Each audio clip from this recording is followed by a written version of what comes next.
So my name is Rosie Flett. I'm going to be talking to you today about my dissertation research.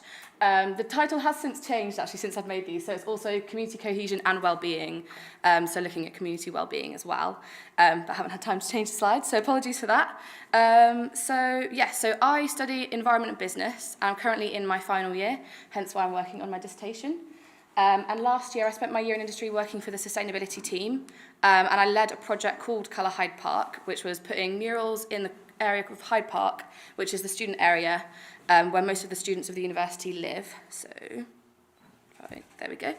So this is just a brief overview of what the presentation will be about today. So I'll be giving you a bit of background on what the Colour Hyde Park project was and sort of what it aimed to do.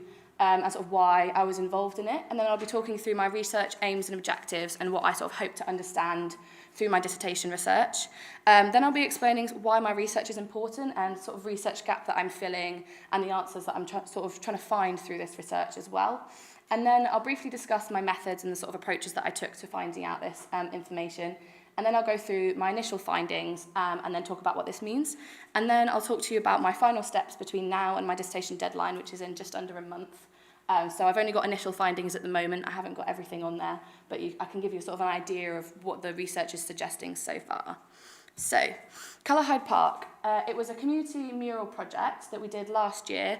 The aim was to sort of improve the local visual sort of appearance of the area, but also to sort of mend those relationships between students and the local residents, because there are a few sort of negative perceptions of students and they can sort of impact the communities quite negatively. We kind of wanted to give them a positive way of impacting the community and sort of facilitate those sort of relationships to be sort of bonded a bit more and improved. It involved the creation of 6 murals, 4 of which were through a design competition that was open to everyone, not just students. We encouraged all different artists to come along and to sort of design their own mural, and we asked them to sort of reflect either the sort of physical area of Hyde Park or the people or the sort of identity of Hyde Park.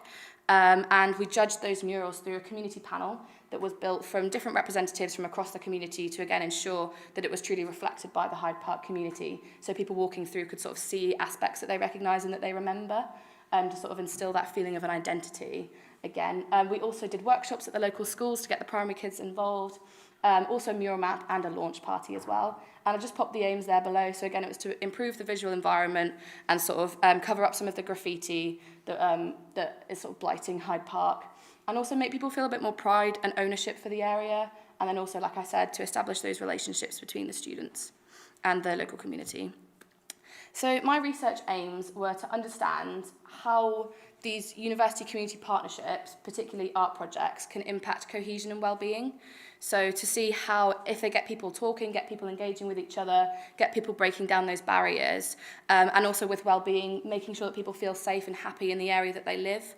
And then I also chose to focus on Colour Hyde Park because of my geographical location. It just made it a lot easier, and also because Hyde Park is an area that is sort of suffering with a lack of cohesion, which I'll talk about a bit more later on. And yeah, these are my objectives, and these are sort of the little questions that I had in order to answer my aims and sort of focus my research a bit more. So I investigated the current level of cohesion and wellbeing in Hyde Park. I looked into the other projects that the University of Leeds does and other organisations as well in Hyde Park. And I also looked into how those projects affected the different stakeholders, because my research found that in order for these university community partnerships to be successful, every single person involved, every single organisation involved needs to be benefited in some way. So I really wanted to see how they affected all the different people that were involved, and then how it can encourage that cohesion, that working together. So, why is my research important? Well, like I said here, reports of loneliness and isolation are rising, not just for old people. We hear it a lot at the moment, like the elderly that struggle with it, but it's also a lot of people. I know a lot of students as well can struggle with that, especially when like first moving to an area. That can be a bit of an issue because you don't really know who to talk to and who to go to. Hyde Park is also an incredibly diverse neighbourhood. We've got a lot of people from around the world, a lot of people from South Asia. We've also got a lot of international students, and there's like a real difference in sort of age gaps as well with people, where we've got sort of 50% students in the area and 50% local residents. So that can cause a bit of a lack of cohesion because people might not feel that they can sort of go to each other and talk to each other and break down those barriers. And yeah, as I said, there's a lot of students in Hyde Park. It's roughly 50-50 students and permanent residents. And they can often exert negative impacts such as waste and graffiti, and also noise can be quite an issue in the area as well.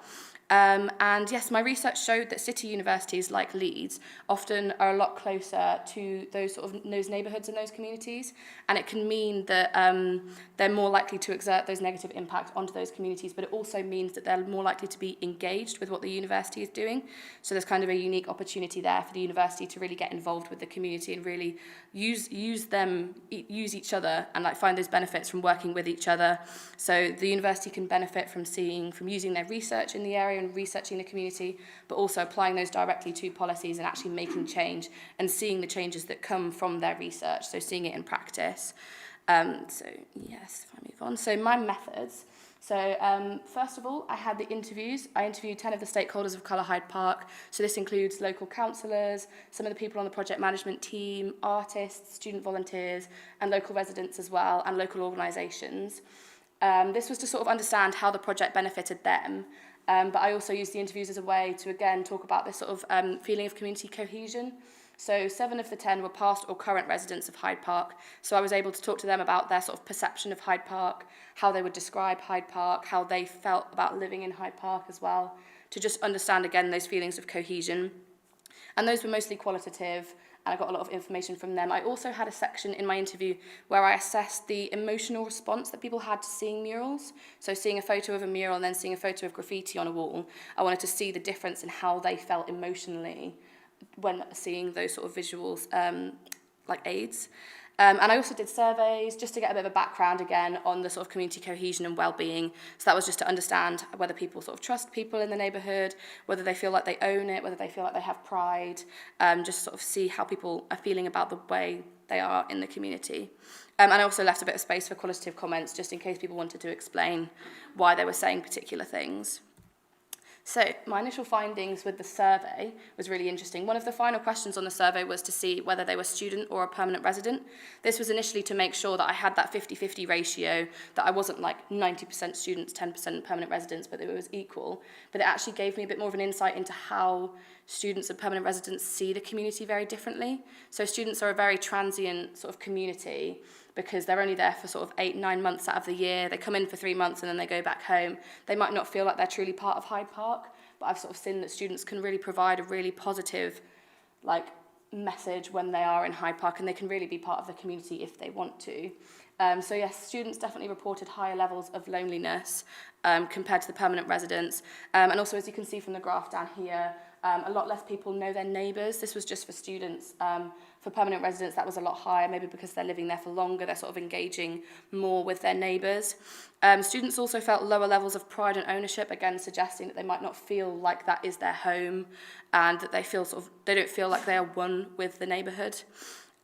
Also, 75% of students don't feel like they can affect changes in Hyde Park, again suggesting that they don't feel like they're part of the neighbourhood or part of the community, and they can't actually make changes and make a difference. Some of the students here mentioned that they don't necessarily vote in this area, they choose to vote back home, or that they don't actually know how they would be able to affect changes in the area.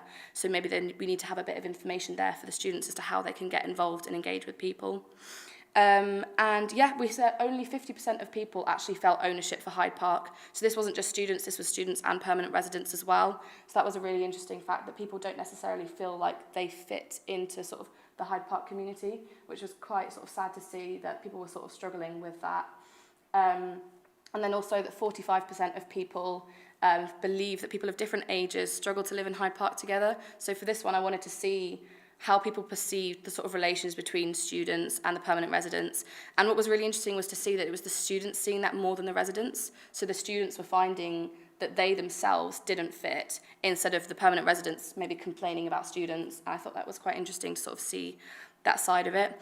And then finally, one of the questions was asking if they would attend an interactive mural workshop. I just wanted to see what people's reasons would be behind going along to these things. So 80% of people said that they would go, which is really exciting.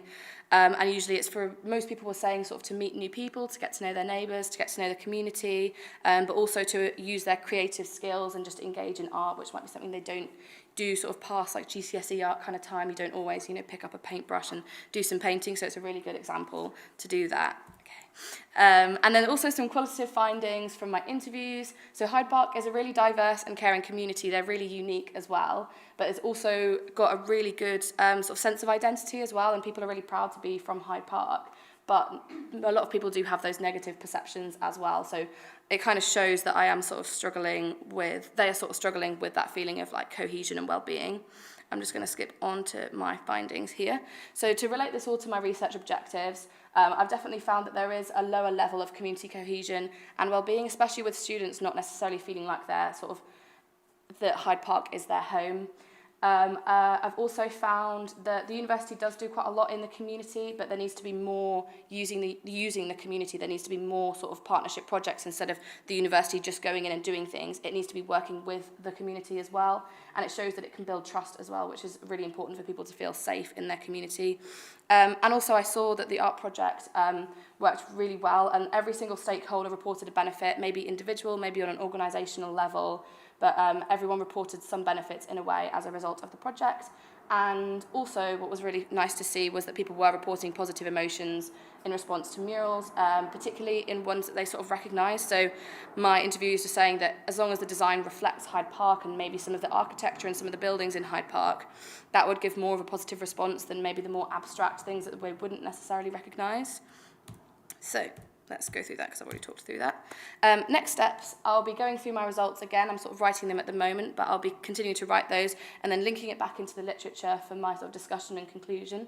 And then I'll be giving more information for the university or other universities to do other similar projects like Colour Hyde Park, just to ensure that they benefit the community heavily and sort of guide the community and put those sort of things in place that can really benefit the community instead of just giving the negative impacts that the university can sort of bring. There can be so many positive ones as well. And also advice for any other organisations as well that are hoping to do community cohesion. So my dissertation deadline is the 24th of March, so wish me luck. I've got a lot to write before then. But yeah, thank you for listening.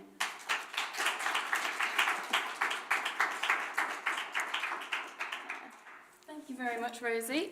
We do have a question and answer session now. I've got a microphone to pass around. So does anyone initially have, I know, fancy, anything they want to ask Rosie?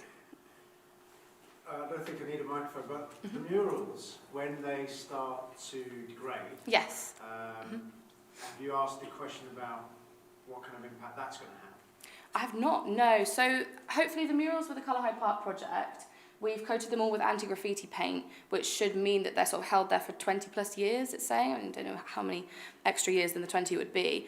But no, not yet, but that would be something interesting to look into, I think. A lot of the studies that I've looked into are sort of short-term studies, and obviously I'm looking at this not even a year after the murals have been up, so I think it would be really interesting to look at the sort of long-term effects of projects like this. And like you said, once they're starting to degrade, how that would impact people.